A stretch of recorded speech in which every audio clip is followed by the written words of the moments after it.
everyone, and welcome to the Nordic Sound channel. Today, we have a very special guest to me, Jonas Lorentzen of Nabala and the movie Northman. Jonas, would you like to say hi to everyone? Hey everybody, and thank you, Jameson, for having me. It's going to be fun. Oh, of course, Jonas. Jonas is a friend I've made over the summer. First, I met him at Fire in the Mountain, and then we got to hang out at Midgardsblot. He's sort of a Renaissance man. He plays a whole bunch of different instruments. He's an incredible singer, which I look forward to talking to you about because your performance at Midgardsblot was uh and Thanks, then man. but then you also make a really mean brisket, my guy. Yeah, yeah, uh that was fucking fun, man. To make a brisket on a Texas offset smoker and everything and Fire in the Mountains. That was fucking cool. yeah, so Jonas was actually not at Fire in the Mountains for music, well, to play music. He was at Fire in the Mountains for, among other things, to actually make the lunch for us, which was like a really dank brisket, and then also this like really awesome salad you made. And yeah, man, that was incredible. So how did you get that gig as the brisket maker at Fire in the Mountains? Ah, God, I think the way it goes, like I have to remember because this was actually something Alex from Fire in the Mountains and I we Mhm. talked about back in early 2020. We started Mhm. talking about this, and of Okay. course, Fire in the Mountains was canceled that Mhm. year for obvious reasons. So it never happened, and then so I have to remember back a few years of how did we get in contact with each other. But I think the connection here is Matthias Nordvig. Yep. I think because Matthias and Alex are friends, Mhm. and then Alex and Matthias must have been talking about the barbecue that Alex wanted to do, and then Matthias was like, "Yeah, well, why don't you invite Jonas over? And he'll come do it. He's been doing things like that and stuff like that." So I think that's how it all sort of came to pass. And then Alex and I started talking, and we became like what I call COVID buddies. Like, yeah, That's a thing. That's a thing. that is the thing. Like people that you start talking with online, and then you become super close friends, Mhm. but you don't see each other for years, Yep. obviously. And then we finally met at Fire in the Mountains, and it was fantastic. But yeah, we started talking about that back then, and he told me about how Ivar from Enslaved had Mhm. curated this particular part of the festival, and then you could say like inspired by Ivar's Ivar's curation. I became inspired to do a barbecue in line with Ivar's thinking on the music side and all that kind of stuff. So it all sort of became a big interwoven story, basically. Hell So yeah. yeah, that's how it happened. It was just so funny because when I went there and Matthias told me you were going to be there, I assumed that you were doing music. And Yeah. like I show up and you're behind the smoker in an apron, and I'm like, that is the greatest thing I've ever seen. But that is not what I thought he was going to be here for. And then No. yeah, and then we forgot that we forgot that you had to get a lunch ticket. But then that last day where you were like, hey, we've got like a shit ton of brisket left, just get in line. I saw my wife like crawl out from under the shaded wagon and like run into Right. line. And yeah, that was incredible. Did you have a favorite bands that played at a, because I know Fire in the Mountain recently shared a picture of you like absolutely losing your mind in the front row. Yeah, Do you that remember what band that that was? that was Enslaved. That was Enslaved. Yeah, yeah, that Yeah, was an that was incredible Enslaved. show. Yeah. That was incredible. And I've known Ivar for some time now. I think we met each other in 2019, probably when I was playing with Heilung at Mhm. Midgardsblot and they were playing. Yep. But as I was playing with Heilung, I only had a certain amount of time to see them there, so Mhm. I never got to see a full enslaved show. And then during COVID, there was all these times where I should have gone and see them, but all kinds of stuff just came in Mhm. in the way. So at Fire in the Mountains, I finally got the chance to go and see the whole show, and yeah, it was awesome. It was awesome. Hell Those yeah. those guys are incredible. Mhm. So yeah, I really liked them. There were a few other bands that I thought were really good, but I can't remember the names right now. There was a God damn it, there was a band that had they had like a almost like a medieval song structure to them. They played in the day. Oh, the day Uh, bands are that same way for me. Like I remember loving all of them, but I was like, what was their name? And yeah, then I feel bad. shit. But yeah, dude, it was a lot of great. Obsequy, Oh, Obsequiae. obsequy. You know what? I've actually got the program right here. But I won't bother opening that up, but it is obsequious. obsequious. Yeah, Right. Yes. yeah, they were really They were good. they were really good as well. And then Wolves, of course, was Oh, too you know short. I was just like, it was so funny because that was Alyssa's first metal festival, and right. she had no idea like how enrapturing it is. We were standing next to each other watching Wolves in the Throne Room, and she goes over to say something to me, and I'm just standing there with my eyes closed, just like swaying back and forth. And she's like, "I'm not going to bother him right now. No. He's clearly in a different place." Yeah, he's spacing out. Yeah, I know. I mean, Wolves is intense and Mhm. beautiful, and that was the last gig on the festival, I think. So Yeah. it was all, yeah. And that festival was just fucking mind blowing. Oh. Not just the music was great, but the whole thing and the people that that place had attracted was just magical. I Hmm. mean, I only met wonderful, wonderful people. You Yeah. know, Me too. so yeah, that was pretty awesome. Was that your I have first someone time? Okay. I someone see that. sneaking behind it. I was like, look out. They Was that your first time seeing the Tetons? Yes, that was Mine my first too. time in Wyoming. Like, oh my god, man, that was incredible. Yeah, the Just setting too. It's just Alex and oh my god, Jeremy. what's Jeremy? Thank you. I was gonna say Yeah, Jay, but that's Alex's cousin. Uh and Jeremy, they were like they really put an incredible event together. Uh absolutely, yeah, it absolutely. was funny Like, that was your first time seeing Enslaved. My first time seeing Enslaved is I was late showing up to an Amon Amarth show in like 2015 in Boston, and I was just going to see Amon Amarth. I didn't right. know anyone else who was lining up for them, and then we showed up, and all of a sudden the hand for symbol goes up in the backdrop for the Mm, album Ritter. I think that's which one. That's the one it is. And I was like, oh, this band seems pretty neat. And all of a sudden it was just like mind blowing. And I was like, who's a Monomarth? Like the show was still great for Monomarth headlining, but like I think what's even better than discovering Enslaved is like being ambushed by Enslaved. Like yeah. you don't know what you're about to expect, and all of a sudden it's just Ivar up there shredding, and you're just like, what am I watching? They're so. I feel one of the things I really like about them is that they're so uncompromising. Like they don't. They just do whatever the fuck. You know, they're not trying to fit into any box or whatever. They're just, yeah. They're incredible musicians. You know, that's the thing. Mm-hmm. You know, Yeah. and they use that to the fullest. So Mm-hmm. Yeah, yeah, absolutely. And I remember I was actually just talking with Benny Broughton a few weeks ago of Folket Bortover yeah, Nordavinden, yeah. where an example Good of old what Benny. makes oh yeah, good old Benny, what makes Enslaved, like I think the best example of what makes Enslaved unique is that they covered a song by like one of the old Viking music hippies named Harald Foss. I'm not sure if Mm, you're familiar with him. no, I don't. He No. was like he's like a child of like the hippie revival where he was doing Viking music inspired by like 70s like acoustic like singer-songwriter stuff. Um and he sort of like, according to Benny, he was like one of the first ones to show up in the markets playing his own type of music. And Enslaved covered one of his songs on one of their albums.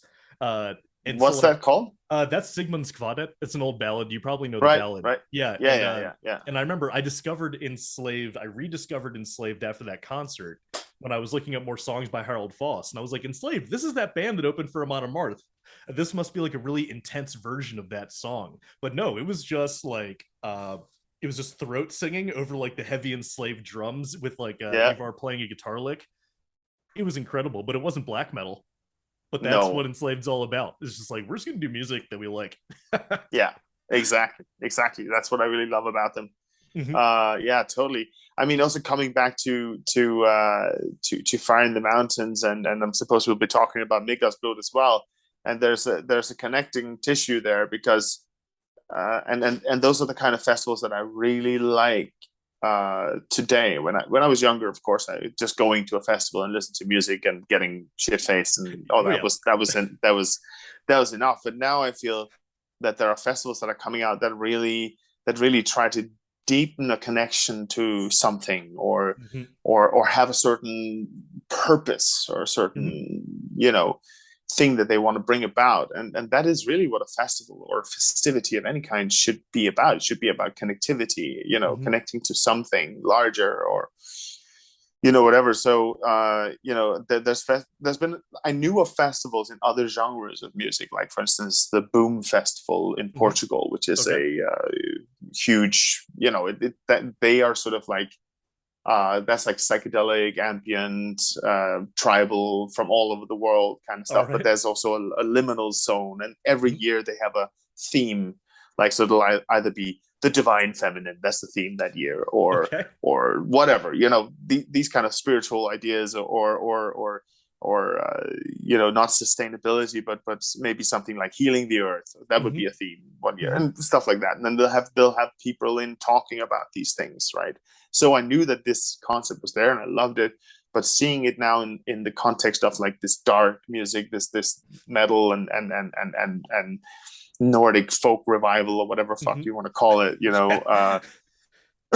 it's really interesting to see that coming out in that scene as well. I mean, I really feel that at Fire in the Mountains and at Midgardsblot, these people that were there were what I would classify, don't have a better word for it, than hippies. And They these are. are like, these are fucking hippies, They but they're are. like That's what hippies I. that, That's what I say all the time.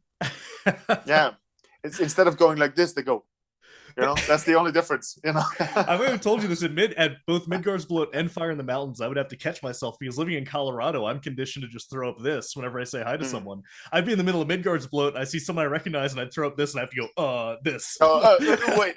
Wait, which one? I'm lost. But then It's like like, sign language.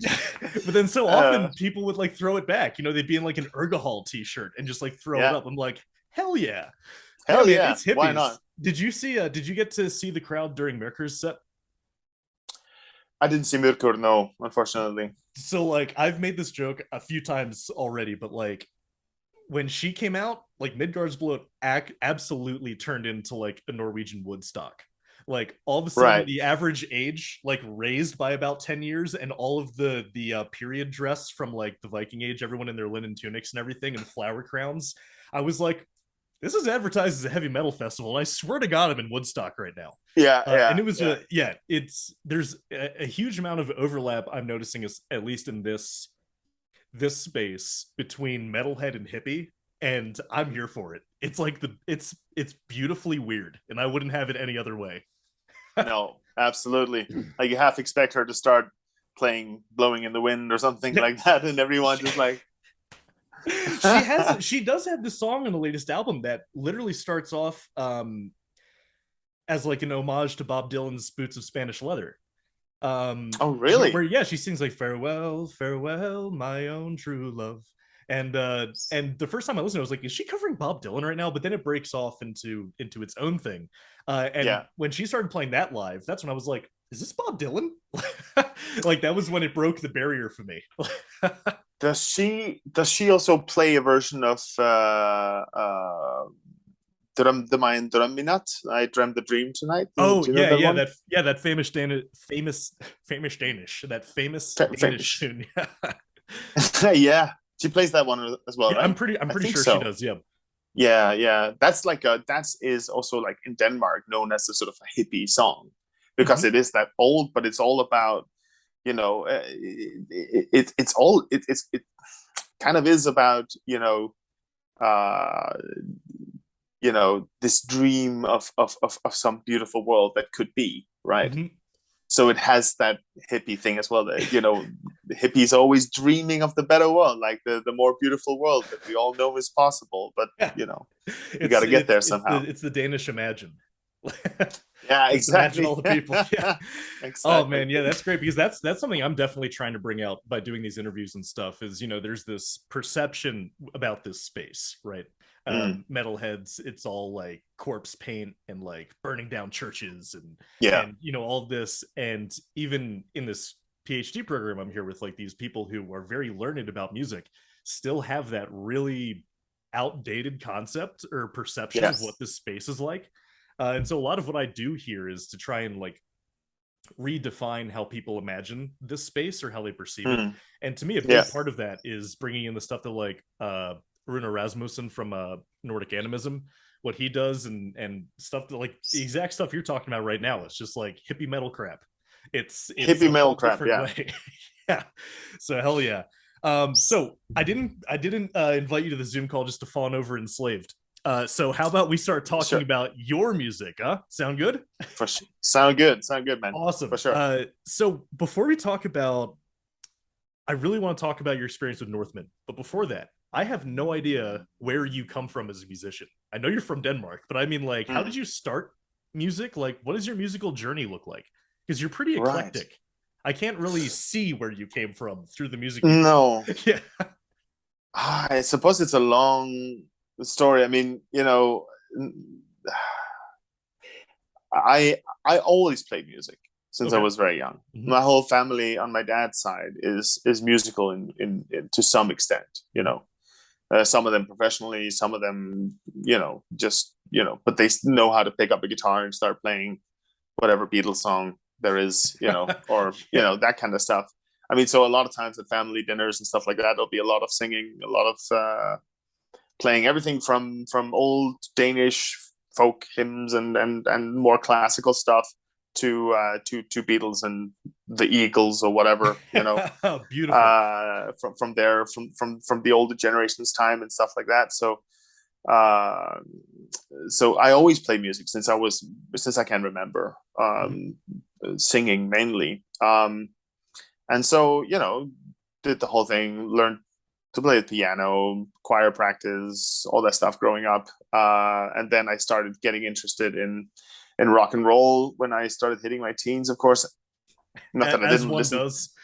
as one does, exactly. And wanted to start my own rock band, and then I started doing that. In the beginning, actually, it was when I was like I think 11 or 12. I started a band with some friends. None of us really knew how to play except for the guitarist. And I suppose I could sing, but I had a very tiny voice, Oh, yeah. And I think we were trying to be a little metal. That was what we were trying to be. But I've heard those recordings again, and it's not metal. Like it's way too sweet and cute, and I'm trying to sing about being the spawn of the devil and stuff, and I'm just like, you're not the spawn of the devil. You're a cute little 12-year-old look at boy. look at the cheeks. Look at the cheeks. Yeah. No, I'm Damien. Ah, look at my eyes burn. You know. Oh, Yeah, so there was none of that. But then it branched out, and that band stopped, and I started a new band with some friends, and I think we went more in the grunge direction there. mhm. Um, so I did. We that band then became the band that kind of through various iterations was the band that I've been with for the longest time, and I think we split when I was 24 or something like that, Mhm. and I'm 38, 39, just Okay. to give you a time. So You so look great for after, 39. oh, thank you, Just so you man. know, you where's that fountain of youth, my dude? You got that full head of hair, you son of a bitch. Yeah, yeah, no, I am starting to feel my age, though. Yep. I know I may not look it, but I've started to feel it. Anytime you Like, stand up too fast. yeah, yeah, I feel sort of thin, like butter scraped over too much bread. Dude, I used that line on my students last week because it's midterm season for them and they're all Yeah, just dead inside. Like every single one of them is just like nothing. And I said, right. you guys feeling like not enough butter spread over too much bread? And they're all like, what are you talking about? And I was The like, fuck you okay. talking about? Yeah. I'm just like, okay, I give up with your generation. So I feel validated now that you've sent that line back at me. and now you know how old I am as well. So Right. no, but anyways, to cut a long story short, I mean that band really was my experiment. I mean, we all experimented a lot, and it was anything from like sort of like indie, symphonic, weird, ambient over slightly more Americana type rock, and we Mm-hmm. did all kinds of stuff with that band really. It's like electronic stuff mixed in here and there. So that's probably why we didn't make it, because we didn't know what the fuck, we were all over the place. Just But throwing which was sounds at great. the wall. Yeah, just see what comes up really. No, but that was great, and some of those guys are still playing and are successful and stuff like that. Hmm. But yeah, I all of a sudden kind of felt that I had been sort of just pursuing trying to get ahead with music, and I actually took a long hiatus from music. Not entirely, of course. I would still play and I would still like write songs on my Hmm. own and so on, but I dropped the whole part of it where it was something I was trying to make a living off, Hmm. and that also kind of like was sort of happening due to the fact because I became a dad and I started to like I don't actually have the That'll do money it. to support a for yeah well Yeah. that'll do it, yeah. So I kept the music alive, but not in a professional way like that. And then all of a sudden I got this idea. I think I took probably about a fucking really it's been so long, almost a 6 year break, I think, Hmm. perhaps even a little bit more. Um, I think I started playing music again with the intention of trying to get back into because I Hmm. knew that that I can't be away from it. I need to pursue this. Yep. And I was like, what the fuck am I doing? Like, no, but no, but it was important. I went traveling a lot at that time and I was exploring a lot. So it wasn't like I was just sitting on my ass. I was trying to, I think I needed some perspective, really. I Hmm. think I needed some life perspective in some Yep. sense, and just not just walked into a rehearsal studio and stuff like that. Um, so I then I got this idea of going to India and recording samples in India and making music out of that. There was an Hmm. idea I had a long time because India was one of the places I traveled a lot, and my wife at the time is Indian, and Hmm. my daughter's half Indian, so it's my heritage in many ways. It's my family heritage, at least my adopted heritage, you could say. Yeah. Yeah, I love India, and so Christopher from Heilung and I, we had also not seen a lot of each other, but we've been friends since I was 18, something Hmm. like that. Okay. And we went together to India to do this project. It was like it ended up being like a kind of dark pop project, but with Indian sounds. Okay. So, like, if you imagine Depeche Mode meets Ravi Shankar or something like I love it. that. I'm already intrigued. Yeah, no, I'll send you the link after. Please But do. Yeah, yeah. I'm. This is a bit hush hush, but I'm actually working on trying to get that music released now because it's Okay. actually, I think, really good. And it's sad that it's just kind of like, collecting digital dust somewhere Yeah, yeah. on Hush the hush. internet. Hush hush as in I should delete this part from the video No, or no, no, no, okay, no, okay. no, no, no. It's just All I right. don't know. I don't want to say too much about it, but it's just I am trying to get it released. But what then happened was that Heilung then, right when we were done with that, Heilung kind of blew up Hmm. at that time, and I was trying to make my way in London at that time. So it kind of fizzed out. Like we never really got to sort of focus on getting that out. But then what happened was then, of course, that Christopher called me and said, "Hey, do you want to join Heilung? Because we've got live shows lined up right now, and we need someone to come and hold some male vocal parts and stuff Hmm. like that." And of course, I was very intrigued. I had heard Heilung a year before that, I think, when they.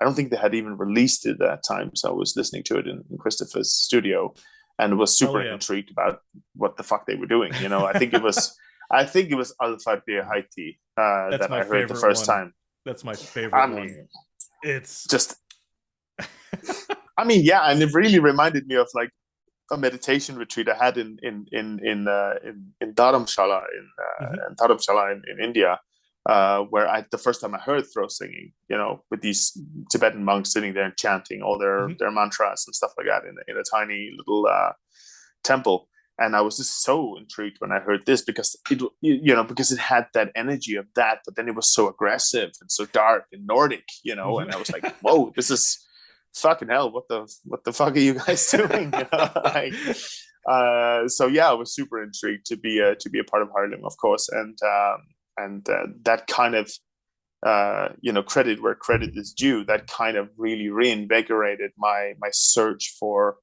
a kind of musical purpose or a musical Mhm. sound or something that sort of combined. everything that I've learned since I was young with classical music over indie, over all that kind of stuff into the stuff that I started exploring when I started traveling in India and so on, like spiritually driven Mm-hmm. music that is made for the sense of bringing about some kind of spiritual purpose or Mm-hmm. something like that. So definitely Heilung kind of was the glue, at least conceptually for me, for how to actually bring this out or how this Mm-hmm. could be done. So great inspiration, and super thankful for the time I had with those guys, which Mm-hmm. was about 2 years. Yeah, so that's kind of how it then, the last year I was with Heilung, I started the music of Nabala started forming in my head, and then I left Nabala, left Heilung to create space for Nabala, Mm-hmm. basically. And so that's what Nabala really is. It's that Yep. whole musical journey, uh, you know, from yeah, and also of course I had a period of time where I only listened to Death and Black and all that stuff, of course. Yeah. Yeah, I yeah, relate I yeah. relate with that. Yeah, I mean, you're saying a lot of things that resonate with me right now because I actually so like after I graduated from my undergrad degree in music, I was being spoon fed like this heavy diet of classical bass, right? Hmm. And I was never a classical musician before I went in to college, and then during it, I was sort of like doing it because I felt like it was what I was supposed to do. But then I joined a bluegrass band my sophomore year, and by my senior year, it was like my whole life, right? Uh, I was like shirking my schoolwork to go practice with this bluegrass band. Um, and then we were doing shows all the time, and that was like the peak of doing music. But then out of nowhere, everyone moved away because it was a college town, right? We graduated, everyone moved away, everyone got different responsibilities, and I was stuck here like, no, I still want to play this music, but I had no one to play it with. Hmm. And then I went probably the same amount of time you're just describing, like 6 years, where all of a sudden music just disappeared from what I do. And for me was Fire in the Mountain sort of like resparked it for me. Oh But wow. then Midgardsblot, like talking, like hearing from, it wasn't just listening to your music, it was like hearing from you when you were giving your talk, hearing all the other talk like from Einar, from Vardruna, and then also seeing your music. I was like, I used to do this, right? Because I like my it was a dinky little bluegrass band. For anyone who wants to look it up, Sons Who Disappoint Their Fathers, that was the name of it.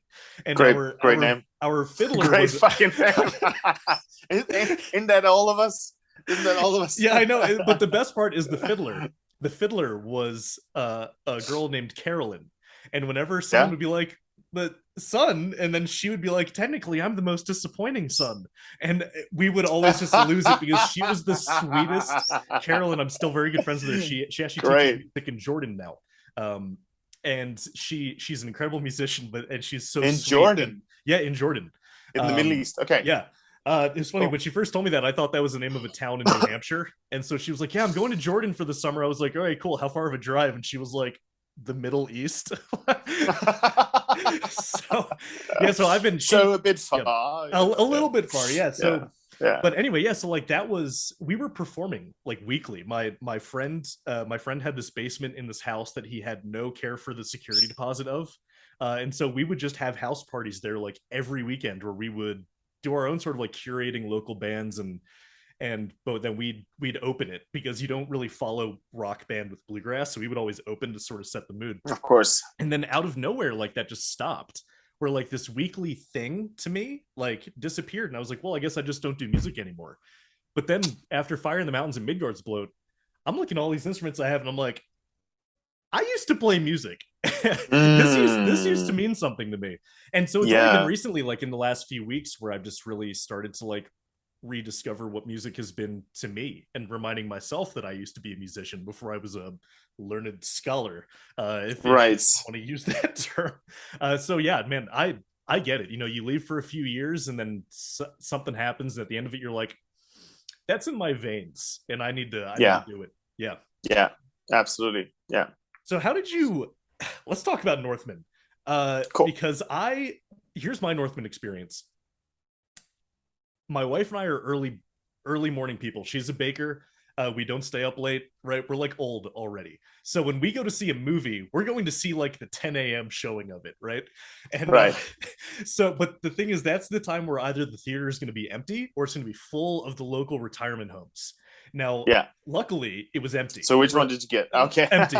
Uh, so it would have been a very different experience if it was like wall to wall seniors, but it Yeah. was like, so Alyssa and I essentially had the whole theater to ourselves, right?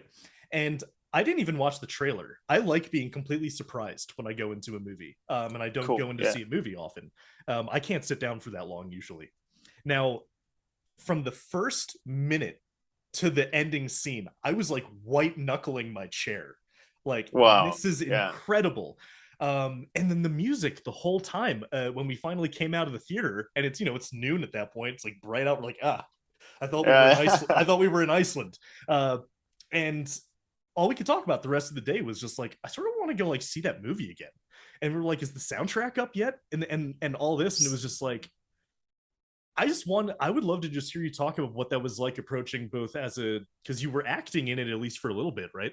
Yeah. Yeah. Yeah. So both as an actor and as doing the music for it, like, because that was a pretty groundbreaking movie. It wasn't some movie that came out and fizzled out, right? Like No. that made some waves, and Oh and yeah. it's incredible that you were a part of that. So I'd love to hear more about that. Yeah, I mean that was one of those things where when I think of the Northman, I think of the Northman also as a bit of a catalyst for Nabala. I mean, Mm-hmm. not just a bit of a catalyst, actually quite a bit of a Mm-hmm. catalyst, because and this is one of those things that's like funny and perhaps an encouraging story, because I was gonna make this actually in August of 2019. I took the steps. It was something that had been brewing for a long time, but I took the final step to say to Christopher that I'm leaving Highland, Mm-hmm. right? And that was kind of a big thing because, Yeah, I can imagine. well, yeah, I mean, you don't just leave Highland, especially not when you're on stage in one of the well, I don't know what I was going to say there, but I mean, a friend, and there was many layers to it, Mm-hmm. not just the fact that it's a big project and it's a source of income as well, and Mm-hmm. all those kind of things. But I just saw that if that I could not give energy to those things that I wanted to do myself if I also had to give the energy to Highland, because it is Yep. also I can't just be like a hired gun who just Mm-hmm. well, I just come up and do like then go. I can't do that. I Yep. invest myself into Mm-hmm. things, I really Totally. do. Yep. um so I made that big decision, and also at that time, this was the time where me and my wife decided to leave each other. So it was like a lot of fucking upheaval, but I stuck to my feelings and what I felt was right. Mm-hmm. And right after that, that was when the Northman came about, and I was contacted to go and do the Northman. Mm-hmm. And the way I was contacted was that I was contacted by a music agent who needed me to come and do some different types of singing, different styles of singing on Mm-hmm. what would become the demo for the movie. So the whatever Robert Eggers, the Mm-hmm. director, had to send to Focus Features to say this is what it's going to sound like basically Mm-hmm. when we start, because he still hadn't actually gotten the last go ahead to do the movie. So I went there for the session, and it was an awesome experience. Do you know the English band called Pulp? Yeah. Yeah, I've heard of Pulp. Yeah. Yeah, Jarvis Cocker, Yep. huge, 90s British Britpop icon. Mm-hmm. And I some of their albums are incredible, especially This Is Hardcore. I love that album. Um, so he was the first guy who came out of the door from the studio. Like the Mm-hmm. first guy I saw when I came to the studio, it's like Jarvis Cocker coming out. It's like, all right, I suppose I've arrived. It's Air Studios, which was made by what's the guy who produced all the Beatles records? George, Sir George something. I don't remember. Fuck it, fuck Yeah, it. whatever. Anyways, Someone so will it's correct us in the a comments or whatever. legendary studio in London, right? Mm-hmm. And so I came in there and I met on that I met Sebastian Gainsborough, who is one of the two main composer. That's two main composers for the Northman. It's Mm-hmm. Robin Carroll and Sebastian Gainsborough, Mm-hmm.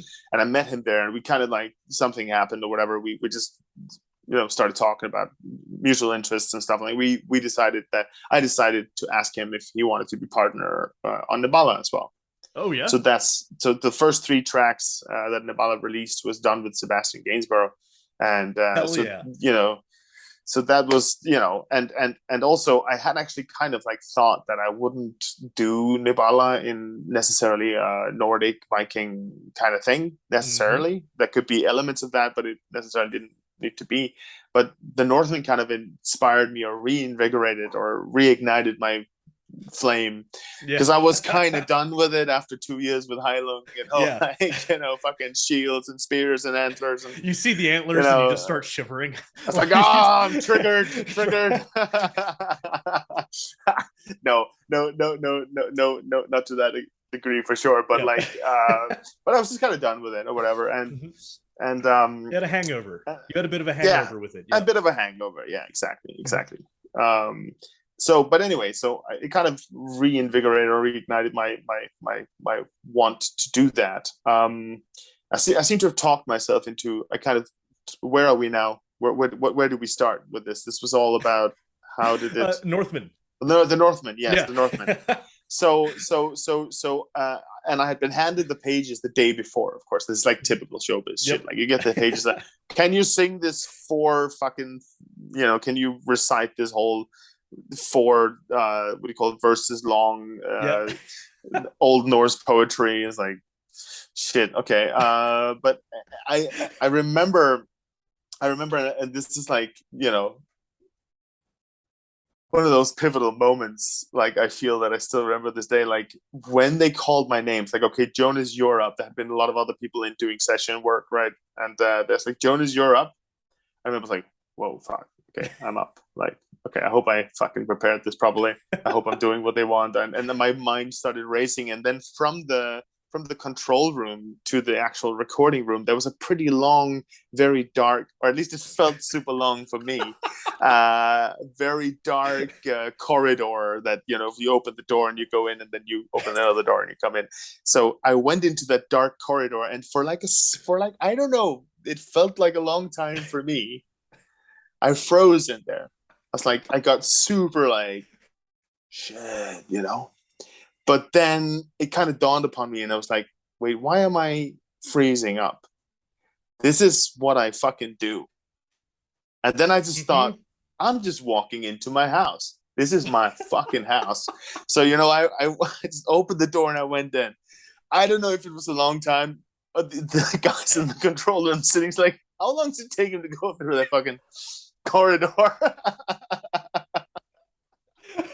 But anyway, I got in and I must have done it right because I got the call back. I think a few weeks after, saying, we love what you did and we want to offer you a role in the movie as well. Mm-hmm. And then that led to me then starting to write what you call diegetic music, which Mm-hmm. is Yep. yeah. But you can, if you want to explain it for people listening who don't know what it means, please go for it. It's basically on soundtracks. The diegetic music is the music that's played in the movie. Mm-hmm. So non-diegetic music is all the soundtrack, all the ambience and that kind of stuff. But Mm-hmm. diegetic music is if someone's playing something in the characters can hear it. If the characters exactly. So if you other examples I could give, but when what's it called, that one, Deliverance, right? Oh yeah. when they play that chase song, what's it, the dueling banjos? Dueling banjos, for God's sake. Yeah, that's diegetic music. If this was tuned right, I'd start playing it right now. I have a guitar. We could like Impromptu No, no, dueling no, banjo no, no, style. no, no, no, no, no. A fantastic scene as well. A Oh fantastic yeah. movie as well. But yeah. So that's diegetic music, just so Hmm. that the audience have it. So I got and then also later on they needed someone to voice coach a couple of the actors. So Ingvar Sigurdsson, who plays the cross-dressing Hmm. sorcerer that he Yep. meets in the cave. I worked on 10 sessions or something. Ingvar and I had sitting and working on how to make this thing. Teaching him throat singing techniques so he can throat sing in the beginning when Hmm. he enters the cave, and also his voice just became like throat singing, like he was throat singing when he was talking as well. Like Yeah, I you love his have to character. yeah, yeah, yeah.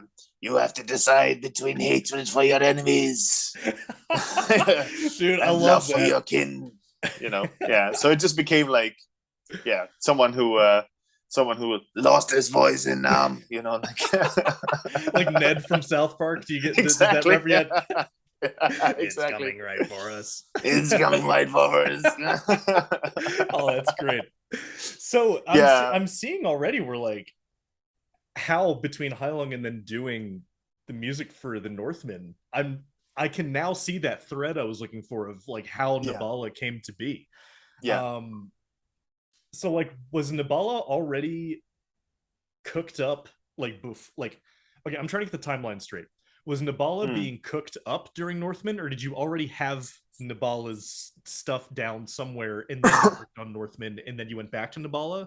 Or what was that like? It's not kind of happened all together, I would Okay, say. cool.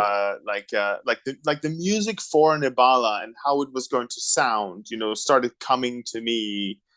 Uh, I think in the beginning of 19 or something like that, or Mm-hmm. no, actually, yeah, maybe in the summer of 19. Mm-hmm. Actually, it sort of started to really take shape. You Mm-hmm. know, uh, just in my noodle. Okay. And and and then and then when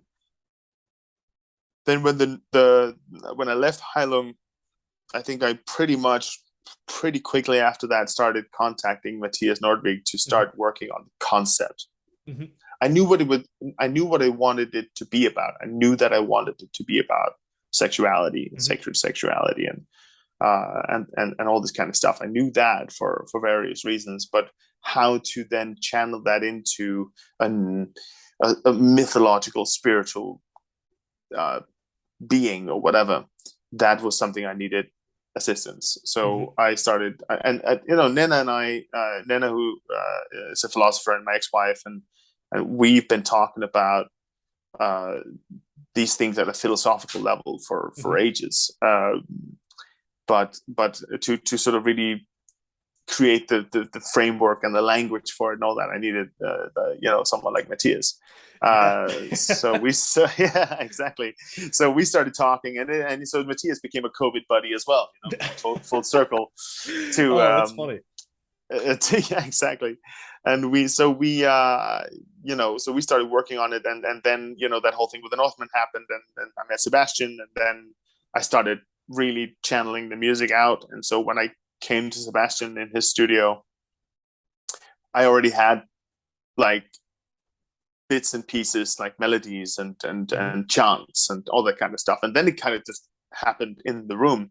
And this is what's so wonderful about working in this way, when you spend a lot of time on researching and creating the sort of the world, the framework for the music. So when you actually go into the studio and you start creating, you don't have to think anymore. There's no Mm-hmm. thinking. It Yep. just because you're just plumping yourself into the world, and then you just That's the best part. That's the pull best things part of out. that process to me is when like you have all these things flying around in your head and then you sit down and you don't even have to think anymore. It just goes through you Yeah, into it exactly, right into whatever program you're using and you're like, "Oh, cool, that happened." Like it's the exactly. best. Were you actually real quick, were you did you know Matthias while you were doing the language or the script for Northman or the when you were doing that? Yeah, so we started talking at the same time. Because Yeah, I'm imagining like of all the stress that's going through your head of doing that audition. You've also got Matthias in the back of your head being, you better not mispronounce that word, motherfucker. Like, because he's such a language Yes, hound, right? And so totally. like you just have him in the back of your head, like breathing down your neck, like you better pronounce that word right. Exactly. No, yeah, lots of things such as that, for sure, for sure. And before that, I had Kai from Highland, who was Mhm. also like a language Nazi and Mhm. really wants Yeah. things to be pronounced in a certain way. So so I had my fair share of language Nazis in that world, Yeah, it for happens sure. every time I have to pronounce a every time I have to pronounce a Norwegian word in front of Matthias, I like start sweating. But then Yeah, he told me, he was like, "I'm Danish. You think I know how to pronounce Norwegian words?" right, exactly. I was like, "Oh, thank God." So yeah, I do because I've lived there in Norway for the last 2 yeah, years. So good. But he's always so like, I'll he's always that correct you. apologetic Danish, like, "Oh, I don't know, I don't." They don't know what I'm saying. I'm like, yeah, sure, sure, Matthias. Right. You're Yeah. just Yeah. being Yeah. humble, my guy. As if. So so when you're going into Nabala's music, Mm, what so you've already talked about how you wanted sexuality to be a part of it. yeah. In terms of like music, because we I already use this term, you were in like sort of a high lung hangover, right? But then you do Hmm. Northman, and it's sort of like that was your smelling salts. So you're like, okay, I'm good now.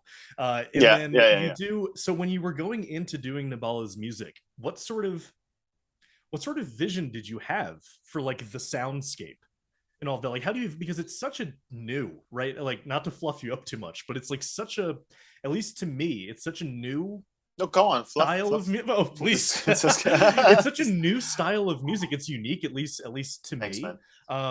It's like, how do you even begin crafting music without really that many reference points, I guess? But at the same time, that might Mm, help, not having a reference point. yeah. Like, it's very, that just seems intimidating to me. You're like, I have this new type of soundscape in my head, but I don't know what to do with it. Well, I don't know. I suppose it's a gamble as well. I mean, Mhm. I suppose one thing it does require is a sort of overinflated belief that it's going to work out, right? That's the primary ingredient. I think it is really like I think without that you can't do something like this. I Mhm. don't think so. And I'm really happy you're saying that. I'm really really proud of this first album, and I'm Mhm. really happy about how Can it you can came you out. pronounce its name for me? I don't want to butcher the name of it. If I just want to make sure that you pronounce the name of the album right. Oh Or yeah, what? Yeah. Lustus, Ladu, Wodus, Alu. All right.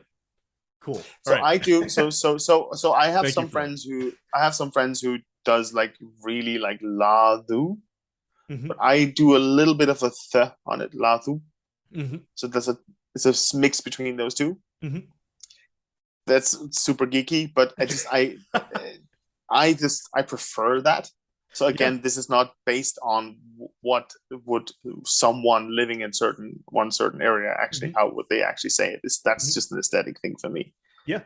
That's actually So something that I've wanted to talk to Matthias about a lot. Like, he's like so nitpicky about pronunciation that I want to tell him, like, with music, you sort of have to bend things for it to be musical. hmm, hmm, I mean, even composers, when they were writing those art songs, right? Like, you were talking, like, Niels Gade, this is a Danish composer, right? When he was writing yeah, those salon art songs with a piano player and a singer, there were some Danish words, or when he would use German texts, where he would purposely misspell it or mispronounce it because musically the yeah, right pronunciation doesn't work. oh yeah, It's oh as yeah, much writing for an instrument as it is for a language.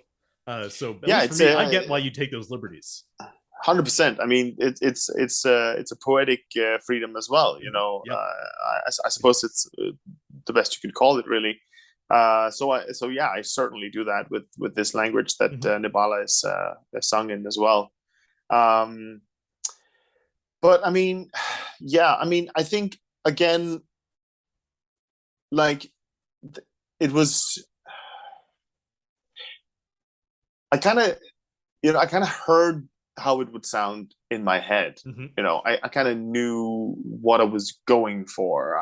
There was all these different references and certain things that would come up in my mind. Um, but of course, this also speaks to my collaborators, and here I have to especially mention Shell Braten, right? I Oh mean, yeah. who? Mm-hmm. Oh yeah, I mean, like when so I'm trying to make this short, but basically when I left London, where I was living up until early 2020, I left because of COVID. Like Mm-hmm. the company I had couldn't work anymore. Mm-hmm. So that's a long backstory, but Yep. that doesn't matter. The point is just that I left, and Sebastian and I couldn't finish the album because of Mm-hmm. COVID. Like we tried to see if we could do something with remote, and we actually the track Lathu was actually first mixed by him and I. So there's some of his arrangement and stuff on and ideas on that as well, but Mm-hmm. it just wasn't possible. And I was sitting out in the studio with someone who was trying to record with me because I Mm-hmm. can't record myself. It's not my forte. Mm-hmm. And I was kind of alone in the creative process of it, and I just needed someone to collaborate with. And then I saw that Shell was released his album Ferd Mm-hmm. on Binors on the same label as Mm-hmm. I'm on, and I just thought, wow, this is incredible because he really does have all of that, especially on that album. There's a lot of that Oriental Mm-hmm. sound on it mixed with the Nordic sounds, Yep. and I saw some of his posts. He seemed like a nice guy, so I called him and asked, hey, do you want to maybe finish this album with me? I really need someone to help me, and he was super stoked about that because he loved the three first tracks, so that was just Mm-hmm. like awesome.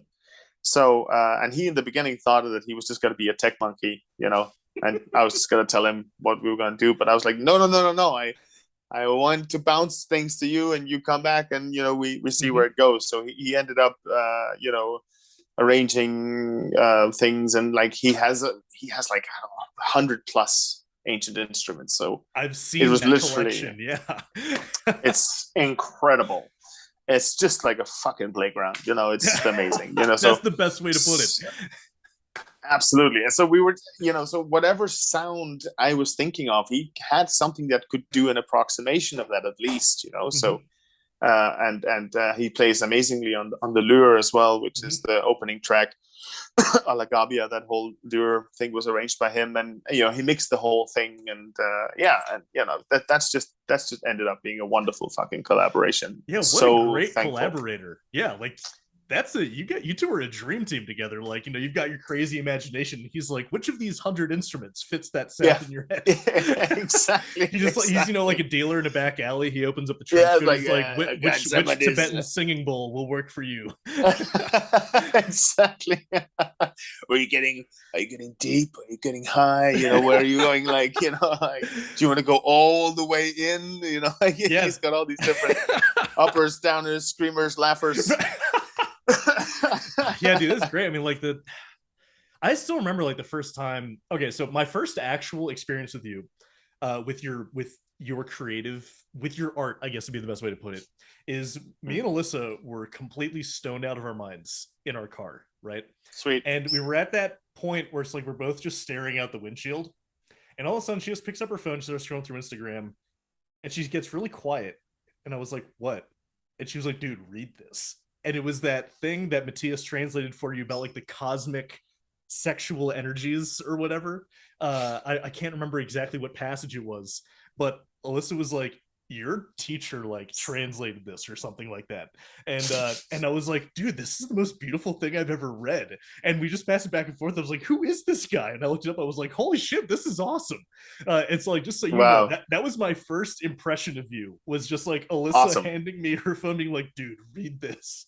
And all of a sudden I was just like a single tear rolling down my cheek, like, holy shit, this is beautiful. Oh God. I mean, was it an Instagram post or something like that? It was an Instagram post. It was Right. like, Okay. it was this long passage about like the cosmic intercourse energies of Right. like the stars and the moon, and I was just like, Probably, whoa.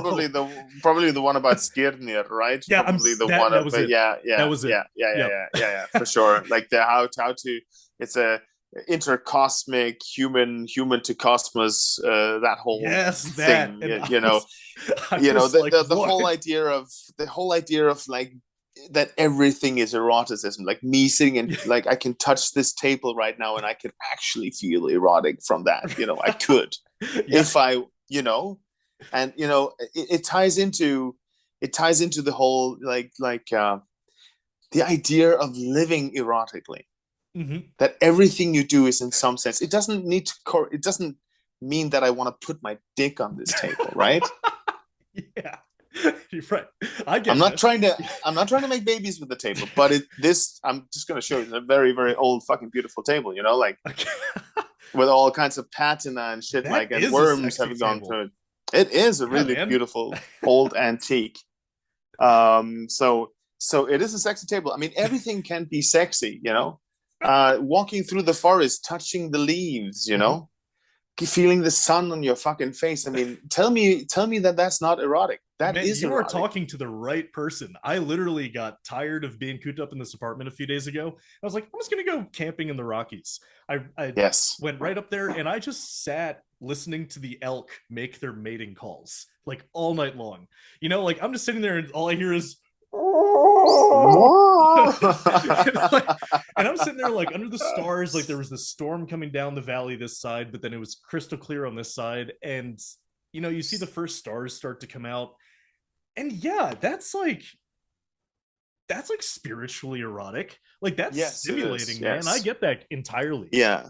And we've been cut off from that, Yep. especially in the Western world, but I imagine many, many other places as well, been cut off from that, like roomy-esque intercourse with life. Yeah. You And know.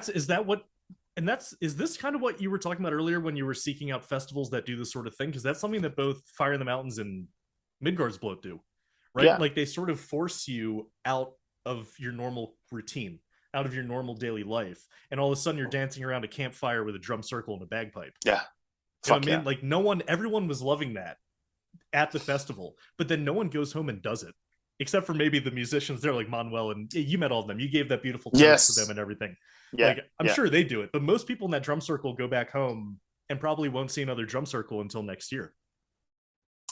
Yeah. Right. So Yeah. like You're right. these You're right. festivals, at least to go back to what you were saying at the beginning of searching for these festivals that have this sort of liminal quality to them, like Yes. Fire in the Mountains puts you at the base of the Tetons and says, "Listen to Wolves in the Throne Room, motherfucker," Yeah. and you don't even have a bathroom. All right, these porta potties have been full up for like 3 days. You're going to deal with it, Yeah. right? Yeah. And then Fire in the Yeah. Mountains, it's just like, I'm sorry, and then Midgardsblot, it's just that whole space is just so isolated, um, that it sort of forces you to break away. And the last thing I'll say about this before I hand it off back to you is I've taken a few classes on Henry David Thoreau. I'm a huge fan of Henry David Thoreau's work, like Walden and all that.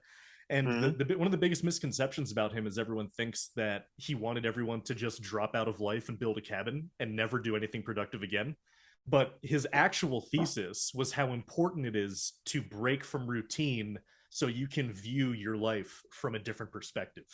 Sure. Like his whole thing was he built that cabin so he could do that, so he could break away and look at his life from a different perspective and be like, where's the fat that I can trim off of this, right? Yeah. And that's sort of what we're talking about right now, is what these festivals do and then what your music contributes to that. um Absolutely. Yeah. yeah, so in No, that that in that change of connection, like how does that, I guess, back to you about Nabala, like this connection aspect, mm, probably ties into your choice of music styles and instruments. Maybe like with this proto, I don't know if you use this term, maybe it's just your agents in the label, but was it Indo Nordic or something like that? yeah, Indo-Nordic, um yeah. yeah, tell us, does that have anything to do with this connection type thing of sort of going through it? Can you try to rephrase that question Yeah, in yeah, yeah. some other way? Yeah, so we're talking about this thing of connectivity, right? Of how this music and these spaces bring us out of routine and put us into this Mm, different thing, right? And a yeah. lot of what I've read written about your album, and again, I don't know if you've written this or if this is someone else, is that you're trying to take us back to a connectivity that goes further back than this idea of Nordic Yes. Indian, right? Yes. Back to this, and then this is probably going to tie into your language choice too. But Mm, this whole thing of connecting to a more primal, more earthen thing than what these typical uh bands in the genre will do. Like it seems like you're trying to go even deeper, but then also Yeah. higher up at the cosmos, right? I Does mean, that I help? mean, oh yeah, much better, All right, cool, 100%, like cool. 100%. Well, there's been actually Terence McKenna talks a lot about this need for clarity. Hmm. You know Terence McKenna, right? I actually don't know. Okay, Terence McKenna. He was he was a sort of like a psychonaut or whatever. You know, like Okay. he was a biologist, but he was also a strong advocate for the use of psychedelics and for Hmm. bringing psychedelics back into our society. And he, went a lot to South America and Hmm. talked a lot about shamanism and animism and the consequences of AI and technology and all Okay. that. Just go check him Yeah. out because his oratorial skills are like off the fucking charts. Like Cool. Writing it down right now. is incredible. And one of the things he said, like a lot of people when they get into times of like upheaval or darkness or whatever, like you saw it in the medieval ages. After the medieval ages, like that wasn't really working anymore. So then the Renaissance period came, right, and the people were like looking back in time to a time where people, were men were amazing men and they could organize great societies and build these huge, things. And so everyone started building things in Greco-Roman styles and Hmm. that kind of thing, right? And there's the whole Right. Renaissance, the thing, like we need to bring some grandeur back to society and all that kind of stuff. We had this whole Gothic period and everything was dark and dank and dreary and that kind of thing. But and then the Romance period was something like that as well, but maybe Hmm. sort of slightly more focused on the poetry and the mythology and the gods and the Hmm. there was Nordic gods as well, and Yeah, especially. dangerously, especially Nordic gods, Hmm. and dangerously romantic ideas Hmm. about the past, right? Yep. But there's a reason for why this happens. I feel now, and this was what Terence McKenna was talking about as well, that that now what people are looking back to, it's not just one particular time that you can conceptualize a lot of things about what happened there or people were better there or whatever. That is obviously also going on. But I think also a lot, and I think a lot of the people that are attracted to something like Midgardsblot or Fire in the Mountains and so on, what they're really attracted to is something primal, something really. What does it fucking mean to be human? You know, Hmm. what Yep. does that? How we don't even fucking think about that anymore. We're just like powering through our lives. It's Hmm. fucking life is just one long fucking race to the grave kind of thing. Like Yeah. it is kind of like that, and I think you know the Viking age right now, it is all that is the Viking bros, it's the axes and the ha ha ha and all that Yeah. kind of stuff. But it's also but it's also a window. Yeah, that's always. I just get these images of weird looking people in my head Yeah. whenever I think about I'm keeping it. my mouth shut. I know exactly what you're talking You about. know what I'm talking about. Yeah. And hey man, power to you. I know some people are having a lot of fun with that as well, and it's Yeah. cool, and they're making a lot of money, and that's great. I have no Hmm. problem with that. Hmm. No, not at all.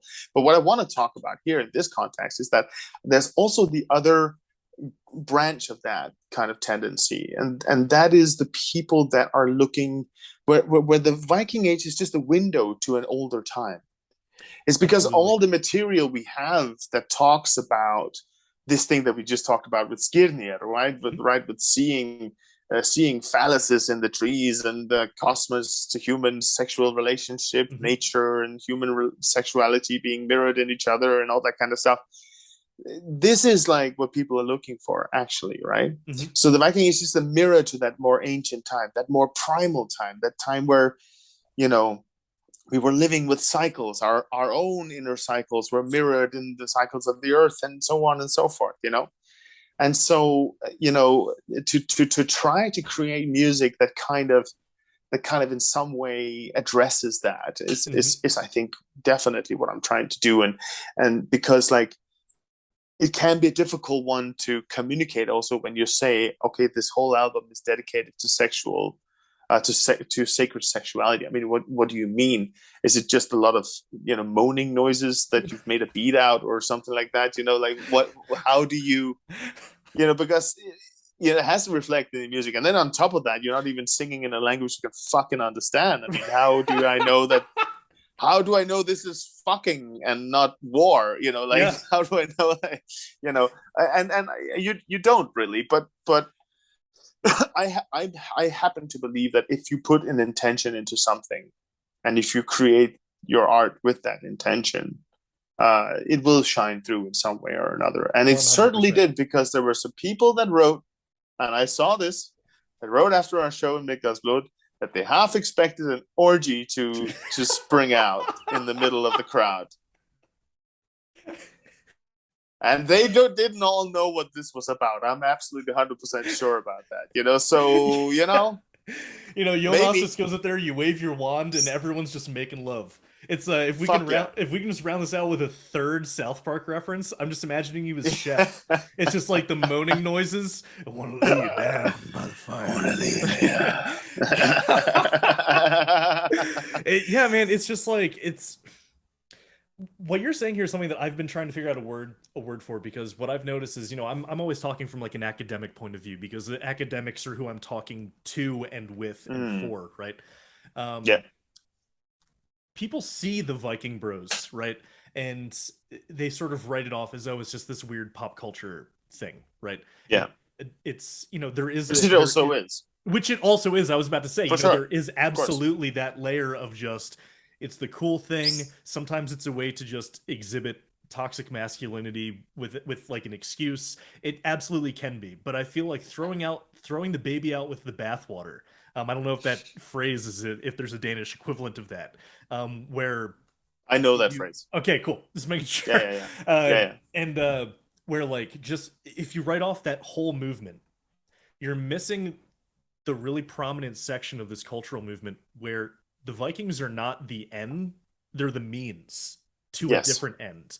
Where 100%. you worded it so perfectly, right?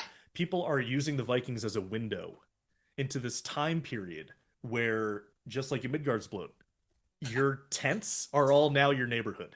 You're now all close together, whether you like it or not, right? And you're more connected. You recognize everyone you walk by. You all gather at the same tent for the overpriced breakfast waffles, and you all just form relationships by virtue of just living in the same space and having no boundaries. You don't have yards. It's not like, hey, this is my tent's yard. Get off of it, or I'll put a fence around it, right? Exactly. And this whole thing of being able to express yourself at Midgardsblot and at Fire in the Mountains in a way that you'd be probably recommended to a psychiatrist if you would do it in your day-to-day life. Oh, right? Hell yeah. Like you would get prescribed medication to subdue you and be like, okay, you need to act like a proper human in Western society. Please stop dancing around the fire and chanting. It's this excuse for people to please stop writing impromptu poetry inspired by Yggdrasil and trying to make everyone else sing along. Exactly. There was a guy who did that. Yeah. There was a guy who did that around the fire. He didn't have a tone in his life. He couldn't sing to save anybody's life, let alone his own. Yeah. And, at all. But he came up and everyone was to listen to him. He said, like, hey, I've written a poem, and I want you all to repeat after me. And then he had made it in like da da da da. That was kind of like the rhythm of the poem, da da da da, so that everyone could just go like da da da da, whatever it was he was saying, right?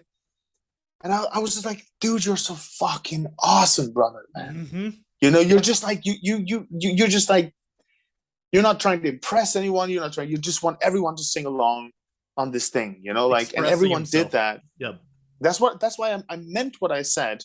Now, I didn't post the whole video where we're singing a Swedish folk song, and I end up saying what I really truly meant, which was that, like, at Midgardsblot, all the bands that were there, our band included, are kind of like the energy that draws people around to get to that place, But once people are at that place, the real festival is where this fire was, for instance, where people fucking connect, and people are playing till 5, 6 a.m. in the morning, go Yep. swimming in the water afterwards, and they're just playing together and they're just sharing this incredible energy.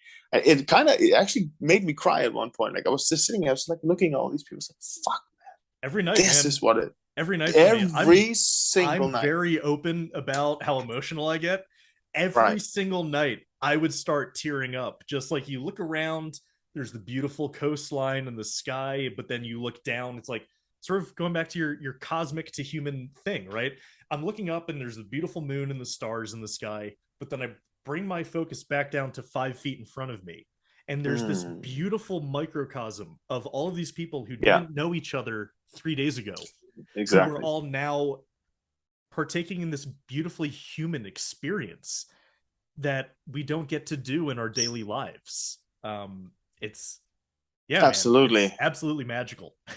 And I've been sort of talking with friends and on a podcast and stuff like that a lot about the the importance of singing together.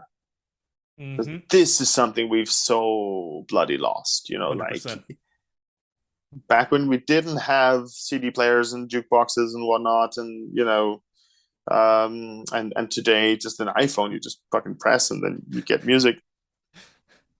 People had to know songs. If you wanted to entertain, you had to sit. If you came down to the local inn or whatever, there would be some guy who would be playing all the songs, and you knew the stories, and you knew how to sing along on the chorus and all that kind of stuff. I Mm-hmm. really, I really feel like you know, I've been thinking about like that should be like a festival which is dedicated to teaching people the songs and everyone singing together. No fucking amplification or anything like Mm-hmm. that. Just like what it was at Fire in the Mountains, Yeah.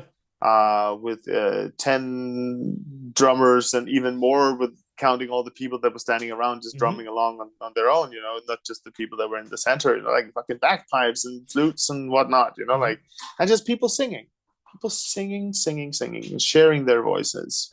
Yeah. It doesn't matter how you sing. It's not about if you're like, you don't have to be a great singer. That's not the point. You don't have to be Jonas. You don't have to have this beautiful angelic voice coming down whenever you sing. Right? Definitely not. And thank you very much Yeah, you're for very that welcome, man. Yeah. suspiciously grudging compliment. No, man, I meant to be this. I'm not trying to fluff you up too much, but No, no, going no, no. back, going back to your music. Well, actually, first, I do want to say, like, I've actually been experimenting since I came back to from Midgardsblot, where you're sitting around and you're listening to this music, and I'm here in Boulder, Colorado, where a lot of people are self-described hippies, and Hmm. all that, and so I started just doing an experiment where I would like grab one of these instruments and go to a public space, but not the main street where there are buskers everywhere. Instead, like go to the park, sit down on campus, and just play an instrument to see how people react to just Like walking by. not at Pearl Street, Yeah, but not Pearl somewhere. Street, not Pearl Okay. Street. Okay. Instead, I'll like go to the park. Right. That's like the hiking park or whatever. And then I'll go on campus, or I'll go to some park out in the plains that no one ever goes to, and I'll just sit at the parking lot and I'll play an Right. instrument. And I really am interested to see how people react, to just being ambushed by a weird instrument, B, weird music, and then C, a weird person in the context of Boulder, Colorado, right? And I'm actually surprised at how many people actually stop to listen. And then they'll sit there and just be like, "Oh, what's the name of that song?" I'm like, "It's playing notes, man." And Yeah. it's just, it is something that I feel like a lot of people want and could use, but don't have a lot of Hell yeah. opportunity to get to. That's And it. so I love that idea of having, thinking of ways to make that more accessible, right? Yeah. Awesome. Absolutely. Absolutely.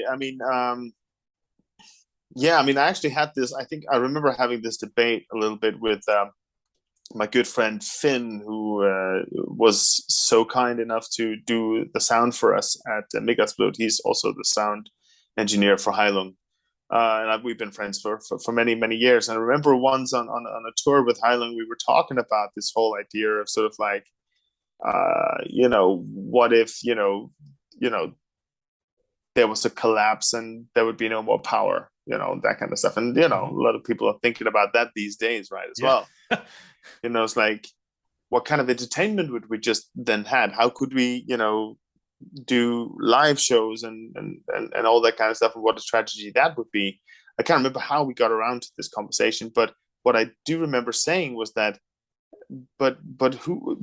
Okay, so sure, I think we were talking about technology and whether the technology could go too far. I think that was the whole point of it. Um, and the argument I put forth was that I'm not so sure that Heilung is better at the Greek theater or at fucking, where was it they played this huge place, the in the Rockies. Red Rocks.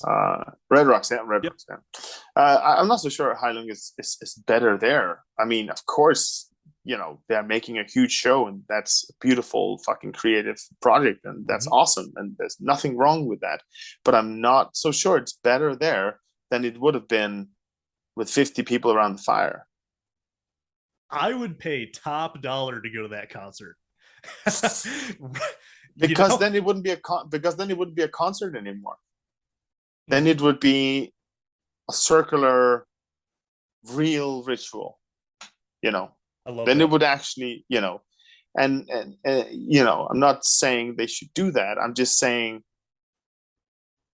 I'm not so convinced that like all this technology and so on is making the actual experience of it better. It's two different things, of course, as well. It's very, very different. But I would wish that if there's anything that this kind of music can do as well, it is to sort of create the openings and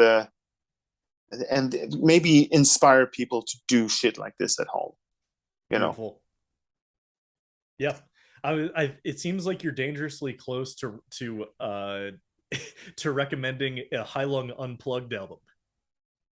Yeah. I would love that. I would love that. If all this... No, but more than that, like imagine, now we're just sitting here and spitballing anyways. Like imagine a festival where, fucking Heilung is there, Einar is there, maybe Nabala is there, maybe Ivor is there, maybe, Mirkur is there, and so on.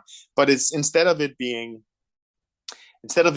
shows, it's different types of musical experiences in a very small setting where people are invited to take part, and everyone, if you're sitting and Einar is playing Helvig or something like that, and there's 50 people there, we could all sing together. We could all sing that song together, or for 100 people, whatever, Imagine Heilung's ritual would then be reconstructed into a kind of around the fire thing, and everyone would be instructed in how to take part and so on. Then this is how we do this ritual or whatever, and then Nebala would do something similar, and everyone has to fuck at the end or whatever. You have to fuck. You have to. No. But maybe it could be like a sensual experience or whatever, like just experiences where music are the centerpiece, but it's about the common experience of it. It's not just the sort of the big spectacle of it, like which is what a live show is. Yep. Which is, again, please don't get me wrong, that is awesome, and it should stay, because that is almost like an art installation that gets up and is there for 1-2 hours and then is gone. Like with Jeff Buckley, he said about a live concert, it's like saying I love you. You have to fucking feel it every time, because it's there and then it's gone. Yeah. So you can't just like say I love you. You can't do that. You have to fucking feel it when you say it. Yeah. And it's there, and it's a little brief moment of eternity, and then it's gone. But like having something like that, and I have talked to a lot of people about like how could we bring something about like that, which would be focused on the integrating audience and basically kind of almost doing away with the boundary between those things. That's quite an undertaking, but like, keep me updated. That sounds like an incredible project. I've said way too much. No. I've said way too much. I've said too much. No. So I've held you hostage here for long enough, Jonas. But I one more question that I'd still love to ask you about the music is just, even if you could just repeat for those listening what you said at Mm. Midgardsblot regarding the language, Right. where you sort of like poked fun at it earlier, right? Like you don't know what you're singing, right? But Right. you do to an extent, and but it's like what makes this album different and absolutely communicates what you've talked about this deeper connection, um, Mm. is something beyond these cultural boundaries of Vikings or Romans, Yeah. all that. Oh yeah. Is the language, and you've chosen to do it in this Proto-Germanic language. Yeah. Um, and so, first half of the question is, what was the thought process behind that? If you just want to say more about that, Sure. and the second part, of course, is how do you respond if someone says, well, like, what's the point of writing and performing music in a language that you and your listener don't understand Yeah. because it's a dead language? You I'd said love that. to wrap that up with. Yeah. You set that question up really well. Cool. So Getting better. because no, it's really good. Because like to start with, I just I really enjoyed singing in these dead languages with Heilung. So when and then we're doing research in Nordic mythology and so on, and I knew I didn't want to sing in English for sure. So like I think the way that Matthias and I attacked it and the way we came to this being the favorite one was kind of an aesthetic. The Proto-Germanic was kind of an aesthetic reason, because I really liked to sing in the Proto-Germanic languages when they're there in Highland, because they do sing in some of these Proto-Germanic languages as well. So Matthias said, like, well, why don't we just go full fucking Proto-Germanic on this one? Like, why don't we dial the clock back on all these different material that we're going to be collecting from Nordic mythology and sagas and so on and so forth. Or not sagas, but Eddas and stuff. And so we landed on just doing it completely in this language. Also because there's a kind of another thinking behind it was like, when you look to, for instance, India, they have a spiritual language, which is a designated spiritual language, which is Sanskrit, right? So you'll be hard pressed to find anyone walking around on the streets of India speaking Sanskrit to anyone else. But when they're sitting down for the puja, it's all in Sanskrit, and it has been like that for thousands of years. It's actually quite mind blowing when you think about it. It's a long time.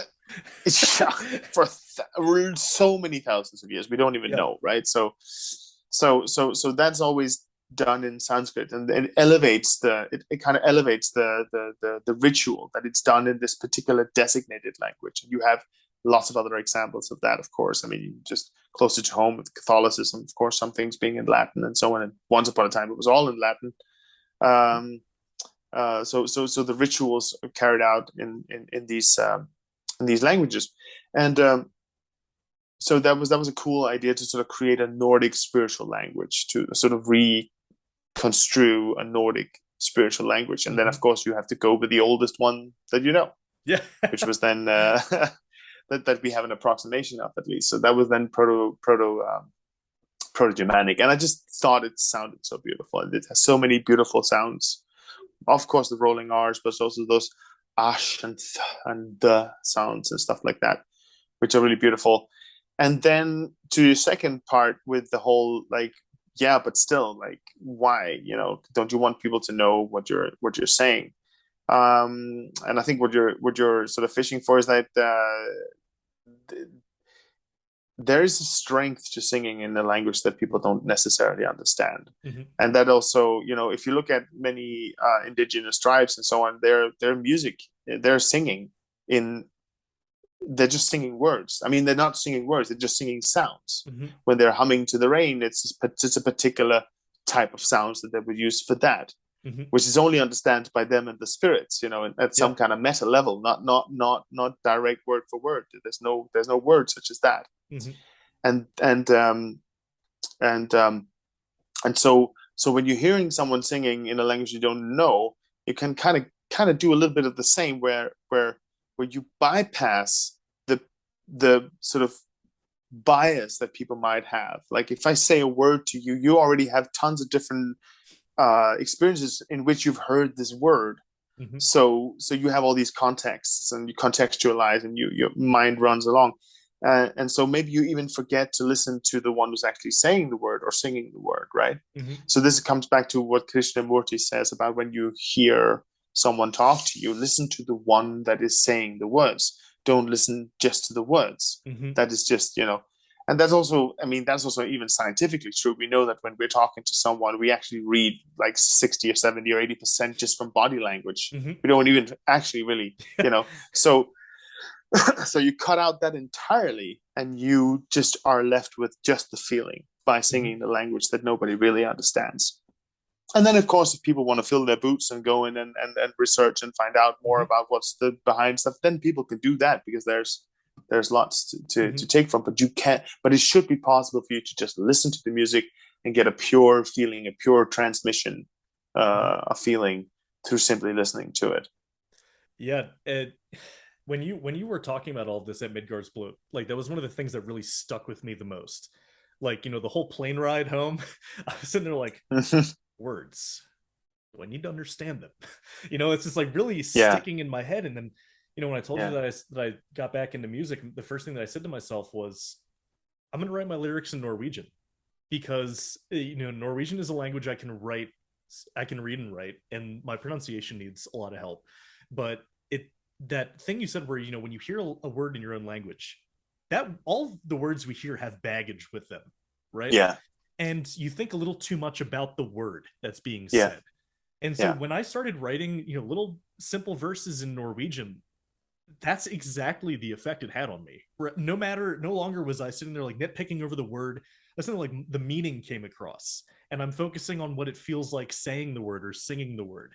Mm. And it results in a whole different writing process compared to, as I said, like bluegrass. It's all in English and it's all colloquialisms and Right, right, right. about going down to the valley with my moonshine, and it's just like Yeah, yeah, yeah, it's now more about the sound. And I just think that was a beautiful way that you explained this whole different language type thing. Um, yeah. and so, No, I yeah. really, I really absolutely love it because I just, it also offers me to go straight to what am I feeling when I'm singing this, Mm-hmm. because let's just take any song like Salvian, for instance, Mm-hmm. which is all about sitting and longing for merging fully with the other. That's what it's about. It's also a lot about longing to share a space of darkness Mm-hmm. with the other person, actually, and to find a room wherein you and I can share all our darkest and deepest and most dreadful things about each other in some sense, in order to completely be, because you don't want to put these things away, uh, so that is what I'm feeling when I'm singing it, and I'm not thinking about the words. I'm not thinking about shall I accent this particular word in a particular way or whatever. I'm Mm-hmm. just feeling. What's this thing that's informing me to deliver this song? Mm-hmm. It's Jonas, to wrap all this up. I think that the reason that Sure, I really love listening to all these things that you have to say is, a big. I've sort of like beat this horse to death on this channel, which is I really feel like our relationship with music. When I say our, I just mean like a general collective sure. human experience. I feel like it needs some rehabilitating because it's really gotten to this point where music sounds this one way and it needs to be at this level of perfection before you sell it to people, and then people stream it on Spotify and they never see it in person and all that. And we've brought with us this baggage of this new way that we consume music. And a lot of these things you're saying, like the reason that I made that joke earlier, like, oh, you don't need to sound like Jonas Lorentzen, is because you are a very talented singer, and you are Thanks, the man. one sitting here saying, but you don't have to be to make music. Like, Oh yeah. this is from the horse's mouth, right? Like, people see you up on that Okay. stage and they're like, oh wow, this guy's like this demi-human who can like sing perfectly. But then you're sitting here like, no, just sing, just make music. Exactly. That's what Yeah. matters. And this whole thing with language where it's like you don't need to understand the words, it's the sound. A lot of what you're doing with Nabala and as a musician is offering us another way to sort of rethink about our relationship, not just with your main thesis, which is sexual experience and intimacy, but also just with music in general. um, it's this new experience that I think you and a lot of other people in this music scene are doing a lot of legwork on, which is Oh really yeah, trying to repair our relate. sure. I'll say repair just because I'm allowed to have my own opinions. So repair our relationship with music, and I think that what you're doing is really beautiful, and me and a lot of people really appreciate what you guys do for us.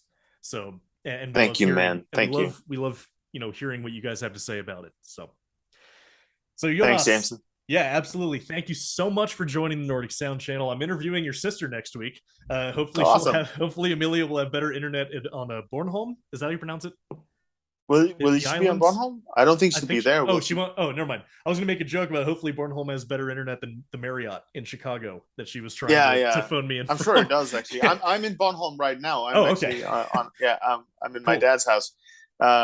So yeah. I think she'll be probably be in the Netherlands. Okay, cool. Otherwise, And if she is coming next week, she should tell me I'm here. So like, oh no, I sold her out.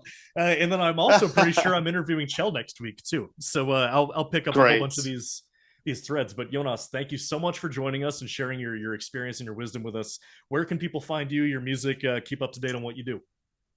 Well, the Instagram handle is at Nabala Music. Mm-hmm. So go follow on Instagram. Of course, on YouTube, there's a lot of stuff, and we will be we're brewing on some pretty cool stuff that's coming soon Hell yeah, more for music YouTube. videos. Yes, So for live those of you who haven't videos. seen it, that 15-minute long music video is worth every second.